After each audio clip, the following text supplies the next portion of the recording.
Hi, my name is b.minor. I'm a singer-songwriter and just released my first single, Irionora. This is 21 questions with b.minor, where I'll be answering your questions from Instagram.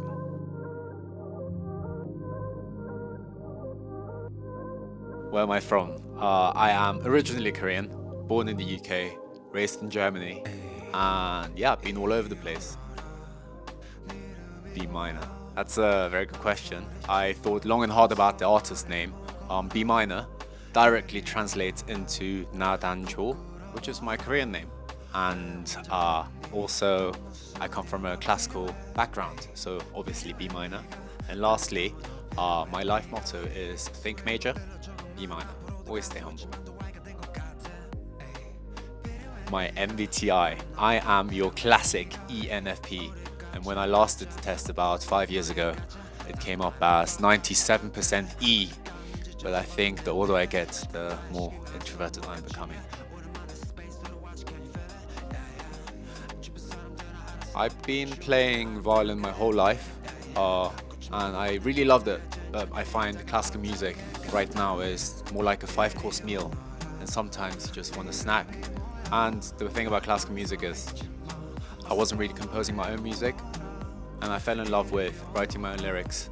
So when I first held the microphone about 2 years ago and talked to a crowd, that's when I really felt alive, and I want that ever since. Irionora. The process was quite quick. Everything happened within a day. I sat in front of the computer. I fell in love with Afrobeats. 6 months prior to that, I went to an event, and it's just the instrumental came out. Straight away, I exported the instrumental. I walked around Hyde Park. Most of my ideas come from Hyde Park, so I actually need to pay them a commission probably. I hummed the melody, went into a local karaoke, plugged the speaker in, and started freestyling. And I thought, an Afrobeats track with Korean, but also Irionora is old ancient Korean, which means come here.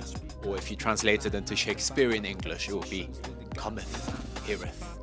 And something about it I thought was quite haunting, but not haunting in a scary way, but kind of mesmerizing. So I wanted to really capture that. My B-side. I can't be called b.minor without releasing a B-side. So again, Fade Away happened rather quickly. I sat down and I always wanted to make a track which was more in the K-R&B vibe because I love listening to K-R&B.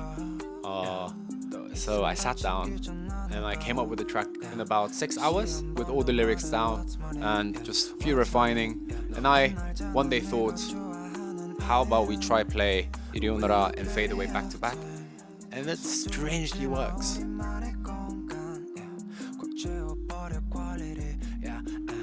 I thought long and hard about it because is it the smart move to make Korean music here in the UK?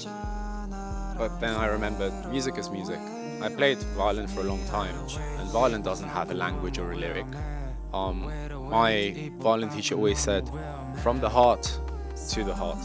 As long as you're sincere, it will get to people. So, yeah. My New Year's resolutions. I always make a bunch of New Year's resolutions, and last year is actually the only year that all of them came true. So I always have to check my motives. If it's based on greed or based on wanting fame, then it usually doesn't work out. But again, if it's from the heart, it tends to work out. But my New Year's resolution, my biggest one is to start performing live. Is to release an album towards the end of the year. I'm going to start with lots of mini releases first to show different colors of different genres, but eventually it'll be album and performing live. I've got a lot of things prepared, a lot of music, a very exciting collaboration as well. I'm working with the most wonderful people, but my aim is to make music that suits every mood of your day. Be it if you want to get pumped up before you go out, or if you want to be stuck inside all day and just be nostalgic. That's the kind of music I want to make. My dream stage. It's actually not the Grammys or the Oscars. I want to be opening for the League of Legends Worlds. I want to start off with a nice cinematic violin intro and then grab the microphone and make the stage pop. Ooh, good question. My idols are DPR, but also a gentleman called Mino. I watched him and Show Me the Money Fall, and actually he's the reason why I started rapping. So for me to have a stage with him would mean the world to me.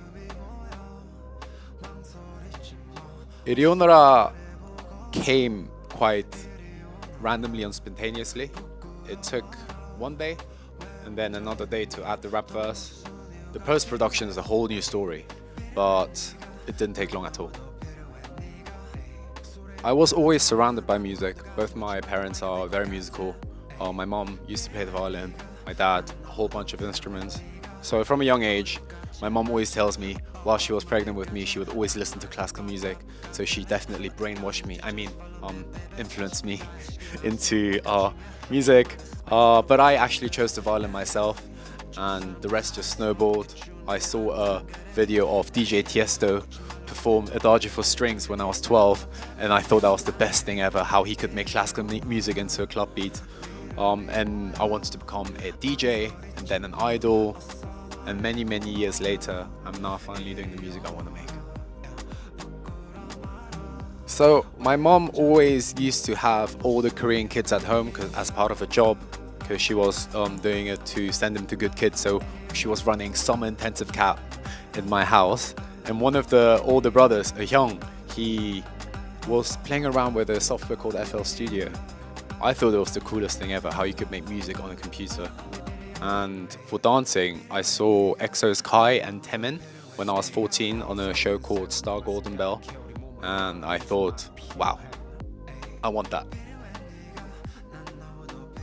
I have always had a love and hate relationship with my violin.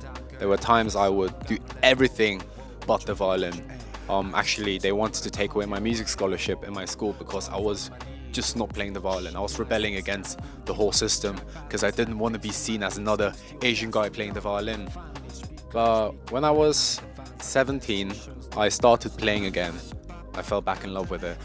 When I was 18 in uni, again, I was just so obsessed with the UK clubbing and raving culture that violin came second, or more than second. And in terms of music, when I saw a drum and bass MC be on stage and rap and have complete control of the crowd, that's when I fell in love. And as a drunk party trick, I would always freestyle rap for my friends.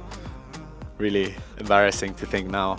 But about 2 years ago, I thought, you know what, let's just actually try. I've got nothing to lose. And try do all these skills sober. If I would go back in life, what would I not do? I'm a firm believer of everything happens for a reason. Mistakes are made. If you don't learn from your mistakes, then that's on you, I guess. But I always say this, if I was born again, I would choose my same circumstances, same family, same trauma, and the same experiences, because I'm happy with the way my life is right now. My inspirations are personal. It would be my mom, of course, single mother, maybe the man I am today. My violin professors, who really filled in that father role for me when I really needed it. And in terms of music, it would be DPR, Mino, as I mentioned, but also Zico. Zico is somebody who does everything. He produces, raps, sings, dances, and yeah, I would love to collaborate with him. I can actually say two events. One would be to deciding to stop drinking. I think COVID really accelerated my drinking, so stopping it. It was tough, but we got there, and ever since then I've been really going for what I wanted to do. And the second one would be my left arm surgery. I was told I might never play the violin again about a year and a half ago, and a dear friend of mine said, Nathan, obviously, we know you. There are things you always wanted to do, so why don't you actually go for it? And that's when I started going for it. My proudest moment. I've got quite a few, but in terms of music, it will be definitely releasing my first single, because I've been talking about it for the longest time. All of my friends, all of my people who've known me for some time, I always was a lot of talk, no action, but actually having my foot stamp now on the internet and in the world. And you only get to debut once, right? And it was very special. Ooh, I was really blown away how, even though I had no music out, after I did a K-pop event as a red carpet MC, people were really supporting me already. They were constantly saying, "When's your music coming out? We can't wait." So I was actually quite scared of K-pop fans, not gonna lie. But what I was met with was completely the opposite. I've met a warmer, nicer, more supportive and loyal community, so I'm really honored to be part of it. My life motto is making the world a more musical place, one person at a time. I think music is the most special thing in the world, and I haven't met anybody who doesn't like music. So if I can be of service, if I can be of any help to this world, it will be through my music.